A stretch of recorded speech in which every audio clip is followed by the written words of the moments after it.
اللہم صلی علی محمد و آل محمد۔ آج 15 شعبان کی شب ہے، میرے امام زمانہ کی ولادت کی رات۔ میرے امام کے کچھ حقوق واجبہ ہیں جو ہر شخص پر واجب ہیں، جیسے کہ جو شخص اپنے مال میں سے 1 درہم کم سے کم امام علیہ السلام کے لیے خرچ کرے۔ دوسرا یہ کہ امام علیہ السلام کا صدقہ سلامتی کی نیت سے دے۔ تیسرا یہ کہ آپ کی معرفت کے لیے خدا سے دعا مانگنا، اے میرے خدا مجھے اپنی حجت کی معرفت عطا کر۔ آپ کی صفات کو جاننا، آپ کی نصرت کے لیے آمادہ رہنا، اور اگر ہو سکے تو امام زمانہ کی نیابت میں قربانی دے۔ مولا کے لیے جنگی ہتھیار تیار کر کے رکھے، چاہے یہ ایک تیر ہی کیوں نہ ہو۔ اور یہ ہم سب کے لیے مولا کے حقوق واجبہ میں سے ہیں۔ میرے مولا امام زمانہ علیہ السلام جب 5 سال کے تھے تو آپ کے والد اس دنیا سے چلے گئے تھے، اور جب آپ کا آخری وقت تھا امام مولا حسن عسکری علیہ السلام کا، تو اس وقت آپ نے جناب نرجس خاتون سے کہا تھا کہ آپ اس وقت یہاں سے میرے بچے کو لے کر چلی جائیں، اور آپ جس شخص کے پاس جائیں گی وہ غازی ابو الفضل العباس کے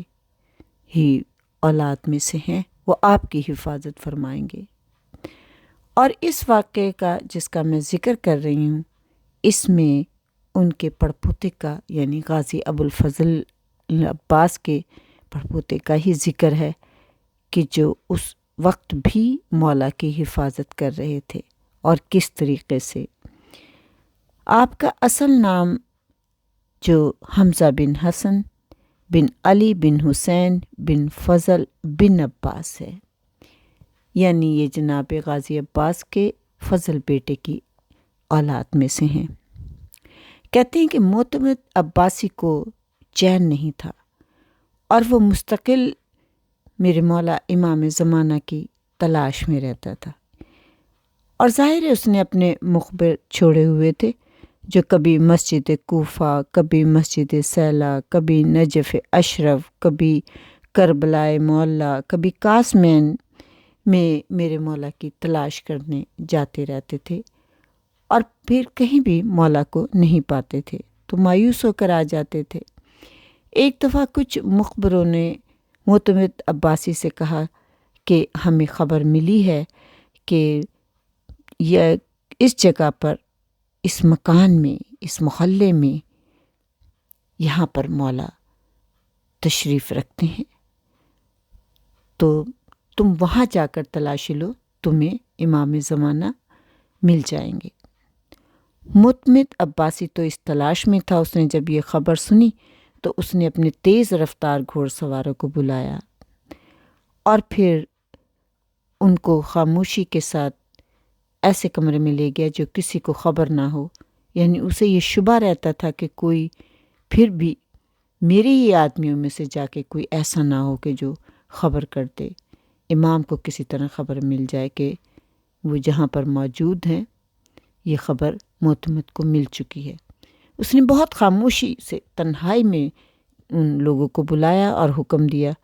کہ فوراً شاہی استبل کے ساتھ تیز رفتار جو گھوڑے ہیں انہیں لے کر جاؤ، اور بغداد سے سامرا روانہ فوراً ہو جائیں، یعنی سامرا کے لیے اس نے بھیج دیا، اور اتنی تیز رفتاری سے جاؤ کہ راستے میں کہیں تمہیں رکنا نہیں ہے، بلکہ تم سیدھے اس گھر میں پہنچو اور امام کو گرفتار کر کے لے آؤ۔ تمام اس نے نشانیاں بتائیں، اور یہ بھی کہہ دیا کہ دیکھو ذرا سا بھی انتظار مت کرنا کہ دروازہ کون کھولے گا، تم جس طرح سے ہو فوراً دروازہ توڑ کے چاہے تمہیں جانا پڑے، تم اندر داخل ہو اور ان صاحب کو پکڑ کر گرفتار کر کے نعوذ باللہ لے آؤ۔ وہ لوگ بہت تیز رفتاری میں نکلے اور سامرا پہنچے۔ جب سامرا پہنچے تو آدھی رات کا وقت تھا۔ انہوں نے وہ محلہ تلاش کیا اور پھر وہ مکان بھی جو انہیں نشانی ملی تھی وہ مکان بھی ان کو مل گیا۔ وہ اس مکان کے دروازے پر پہنچے تو آپ یہ دیکھیں کہ آدھی رات کا وقت ہے، سناٹا ہے، اور وہ اس وقت کا زمانہ ہے کہ جب چراغ جلتے تھے، کوئی اتنی روشنیاں بھی نہیں تھیں۔ اس خاموشی کے عالم میں انہوں نے جا کے دروازے کے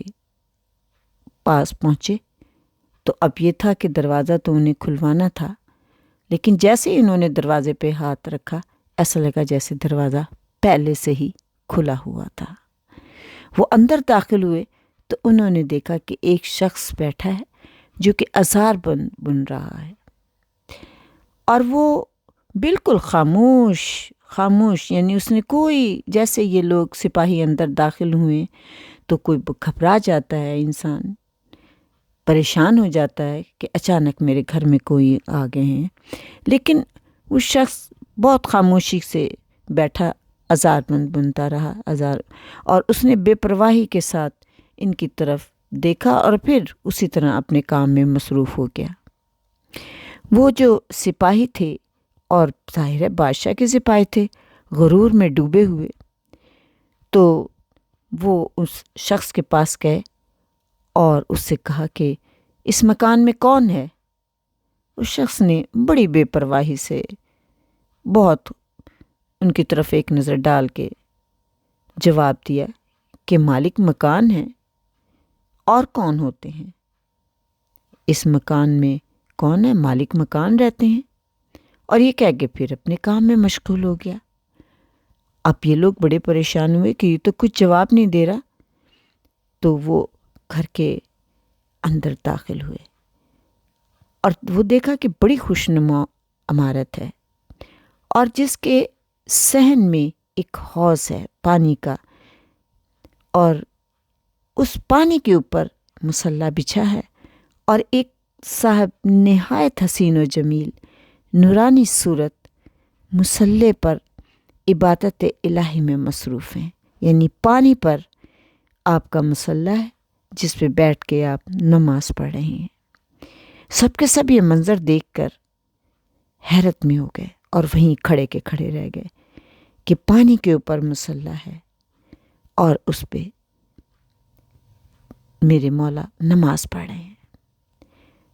تو وہ کہنے لگے ایک کہ شاید یہ ہماری کوئی ایسے ہی نظر بندی ہے، یہ پانی نہیں ہے، یہ فرش ہی ایسا ہوگا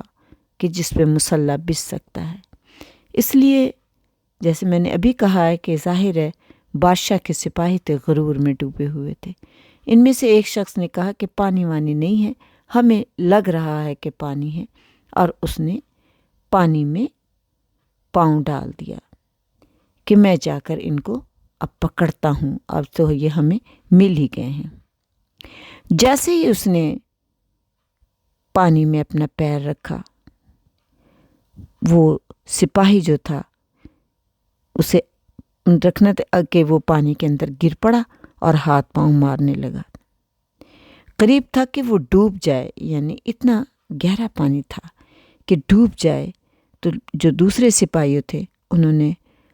ہاتھ پکڑ کر اسے باہر اس پانی سے نکالا، لیکن جب باہر نکالا تو وہ بے ہوش ہو گیا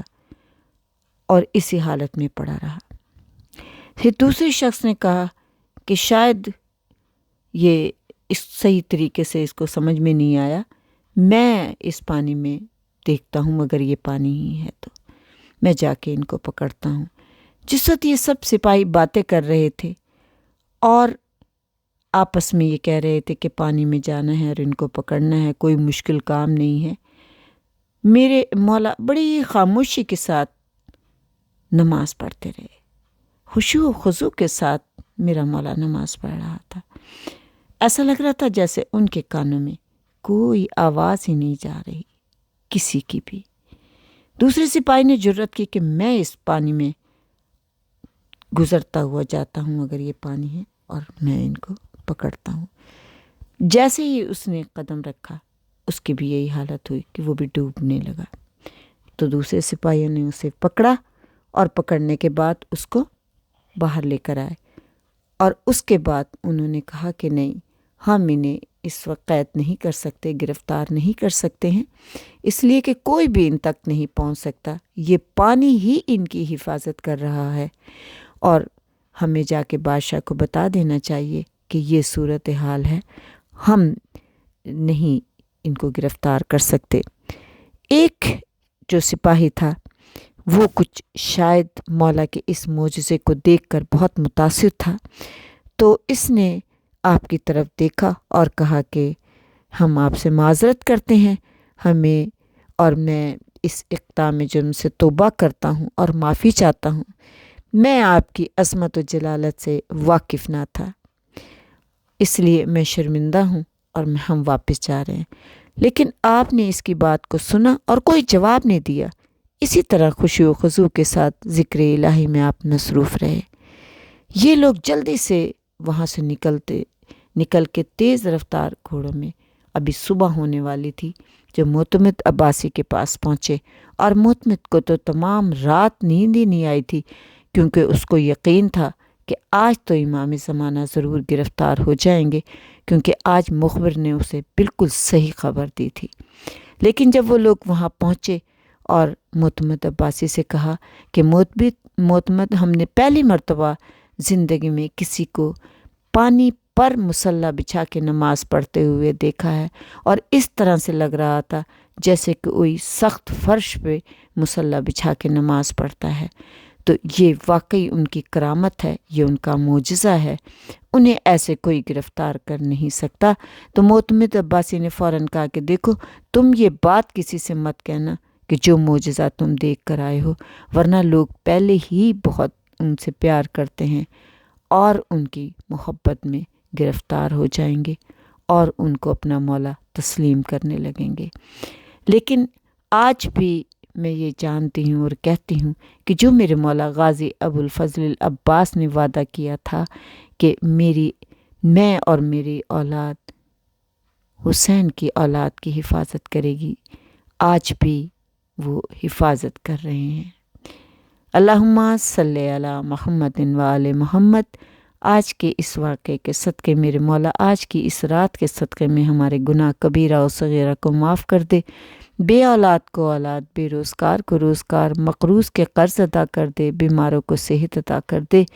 جو مائیں اپنے بچیوں کی شادیوں کے لیے پریشان ہیں انہیں نیک پر اور نیک گھر دے۔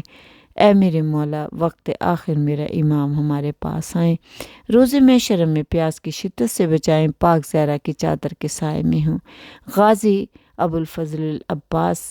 ہماری حامی ہوں، ہماری مدد کے لیے آ جائیں، امام زمانہ کے صدقے میں میرے مولا ہماری مدد کریں۔ اے میرے مولا، تو سب کی دعاؤں کو سننے والا ہے، آج کی رات کے صدقے میں سب کی دعاؤں کو سن، اور جو مومن اور مومنات اس دنیا سے چلے گئے ہیں ان کو بخش دینا، ان کی قبروں کو نور محمدی سے منور کر دینا۔ اے میرے ساقی کوثر مولا، اپنے بیٹے کے صدقے میں روز محشر جب پیاس کی شدت ہو تو میرے مولا اپنے ہاتھ سے جام کوثر پلانا، ہمارے ذکر کو قبول کر لینا اور اپنے علم کے سائے میں رکھنا، امام زمانہ کا جلد ظہور ہو جائے۔ اللہم صلی علی محمد و آل محمد۔